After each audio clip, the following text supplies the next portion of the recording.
guys, welcome back. So today's video is a video that I wanted to do for a really long time, but honestly I've been really hesitant and a little nervous to do this video. As you can tell from the title, I'm going to be sharing with you product regrets, products that I regret purchasing that I just think are a waste of money and that I don't personally recommend. They didn't personally work for me. My goal for the video is to just let you know which products didn't work for me, why they didn't work for me, and hopefully save you guys some frustration and money.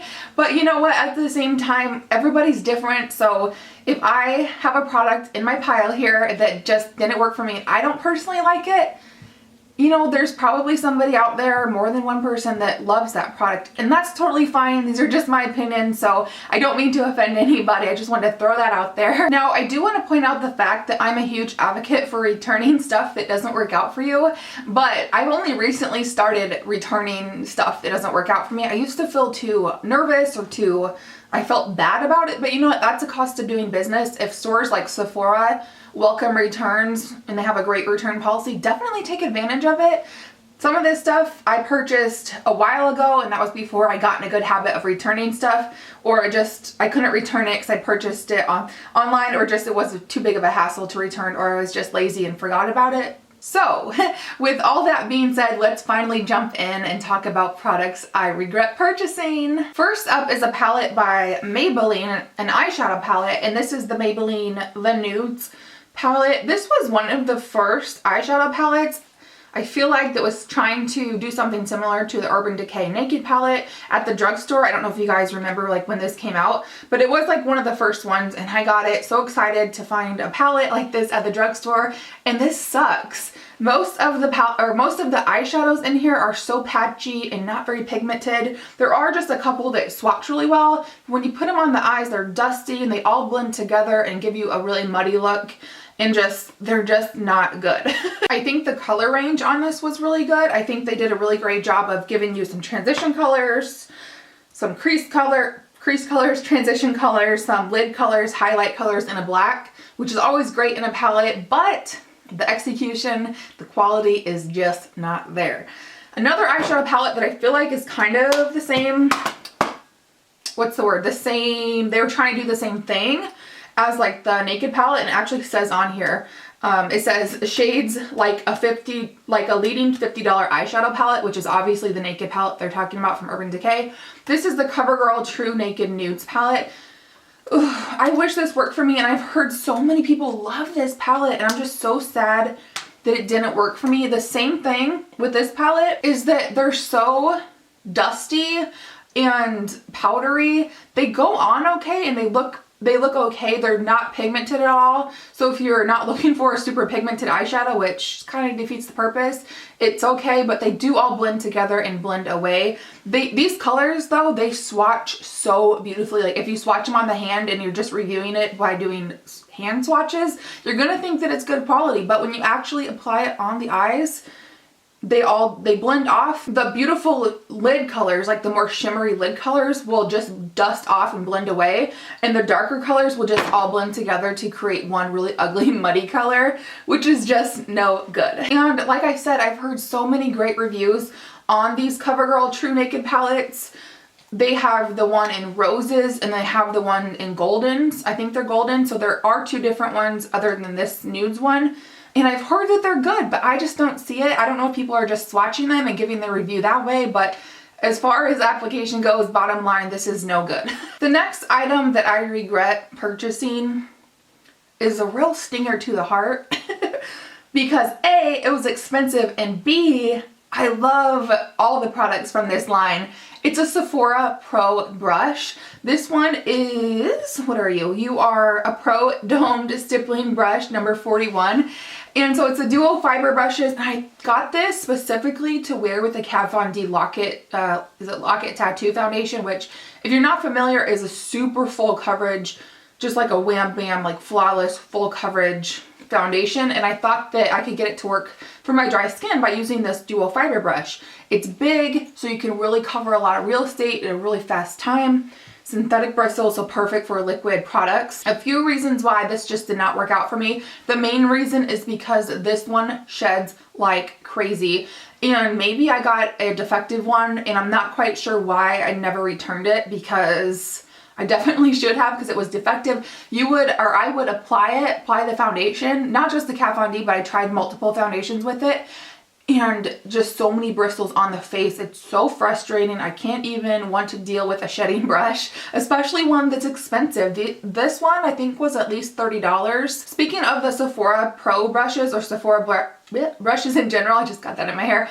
I do have a full, I think I maybe have 2 videos, like a face brush video and an eye brush video, reviewing most of the brushes in the collection, because I do have all of them. So I'll link those videos below if you haven't seen them.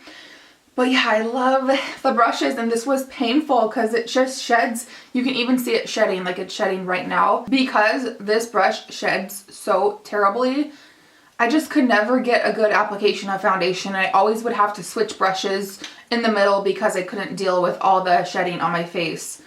I'm so sad. Sticking with makeup application items, next I have the mini beauty blenders. I was so excited when these came out. I just thought they would be ideal and so perfect for just concealing and brightening right in that inner tear duct area. But honestly, I just never reach for these. I just find them super inconvenient to actually have to have a regular beauty blender for your whole face and then a separate little one for the under eye area. It's just kind of fussy, if you will. And another reason why I regret buying these is because they're just almost too small to really effectively get in there. I find that they're just tiny to hold on to. I need something a little bit more substantial to really be able to, get in there. So $20 or so down the drain. Again, I don't know why I didn't return these. I don't know why I didn't return that Sephora brush back when I first figured out that I didn't like these. Next product that I regret purchasing are these Smashbox step-by-step contouring stick. So you get 3 different ones, and you do buy this kit separate or together. It comes as one. You can't buy these individually, which is the main reason why I regret purchasing it, because you get the 3 shades, and I think it's around $45, which is really expensive. And you get the bronze shade and the contour shade. And the reason that makes it a deal breaker for me is the highlight shade is almost darker. It is darker than my skin tone, so definitely is not a highlight. So I think this would be good for somebody with deeper skin, that the highlight would actually show up on their face. Like I said, I believe this set was around $45. And if you break it down, that's $15 a crayon, which is really expensive. I'm not sure why. Actually, I know why I bought this. It's because a friend recommended it to me and said that she had heard that it was really good, and that's all it takes for me. So it was my own fault, my own negligence, without actually looking at it. You know what I'm saying? So for me personally, just because I can't use the highlight crayon as a highlight, it's like I paid $45 for two crayons, which is just super expensive and just not worth it, in my opinion. For me personally. Next is another really painful product because of the price point, and it's the Bobbi Brown Luminous Moisturizing Treatment Foundation. This is in the shade Alabaster 00, which the color is not the problem, and I do appreciate Bobbi Brown's color range because they usually go light enough and yellow warm undertone to suit my vampire warm undertone, so that's really great. So the title of this foundation, the Luminous Moisturizing Treatment Foundation, sounds like it's gonna be a freaking dream for dry skin or mature skin or whatever.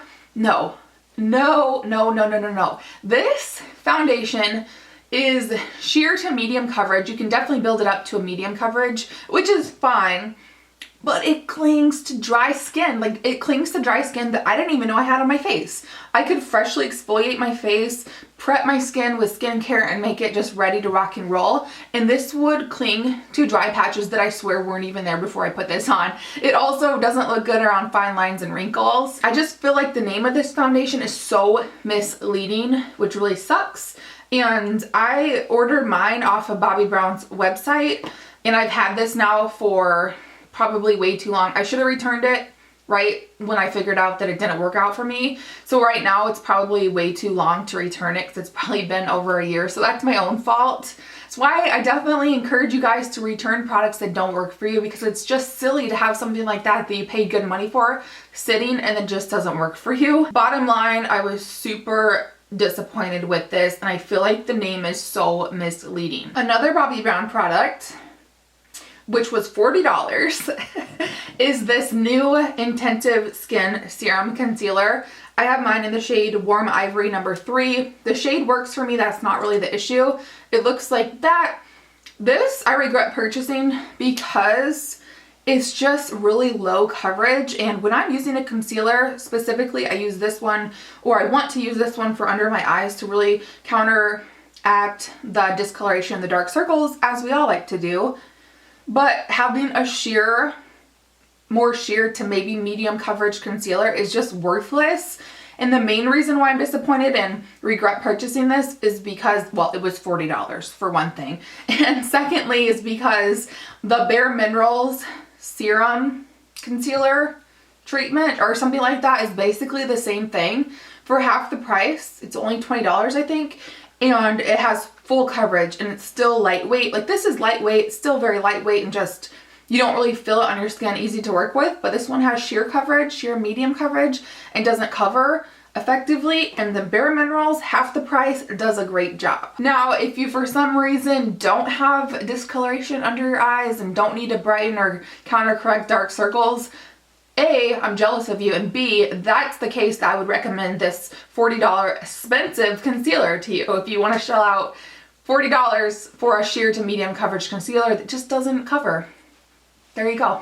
So I have quite a few more items in my bin of product regrets that I was planning on sharing with you today, but the video is already getting kind of long, so I'm just going to show you one more product regret, cut it off, and then if you guys want me to, I can definitely do like a part 2 down the road and maybe accumulate some more products that just didn't work out for me and share those with you. But I do have more, but I just don't want the video to be too long. So let me know if you guys would like to see part 2 of this video.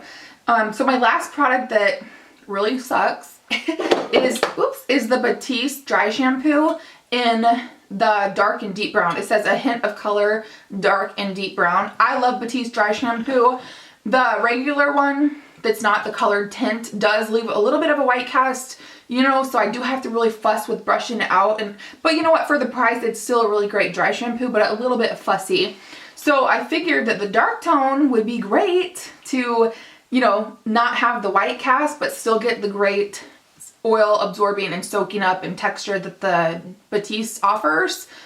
This stuff, when you apply it and then you know, massage it in, zhuzh it into your hair as you do a dry shampoo, your fingers look like they were spray painted black, or it looks like you were digging in dirt or something. And that stuff is really hard to, you have to really scrub and almost take like a brush and to get it off of the hands. It basically almost stains, not like a permanent marker, but it does kind of stain, lightly stain. You do have to work really hard at getting that stuff off your hands. And then when you take a shower with that stuff in your hair, you get suds, because apparently I'm messy when I wash my hair in the shower. There's suds all over, and they're brown, like dark brown, almost black suds all over the shower. So then you have to, you know, shower or wash down the shower so it doesn't stain or get a residue on the shower. So this was a huge freaking fail in my book. All right guys, so that's where I'm gonna cut off the video for this time. But like I said, let me know if you wanna see part 2, because I do have some more fails to share with you. And I hope you guys enjoyed. And like I mentioned in the beginning of the video, I don't wanna just sit here and be super negative, because I like to keep it, you know, pretty positive. I like to think I'm a positive person. But for, you know, some items just don't work out for me, and I just wanted to share those with you and let you guys know my 2 cents on them. So yeah, I hope you guys enjoyed. Please subscribe if you're not already, and have a great day. Thank you for watching. I think that's everything. I'll see you guys later. Bye.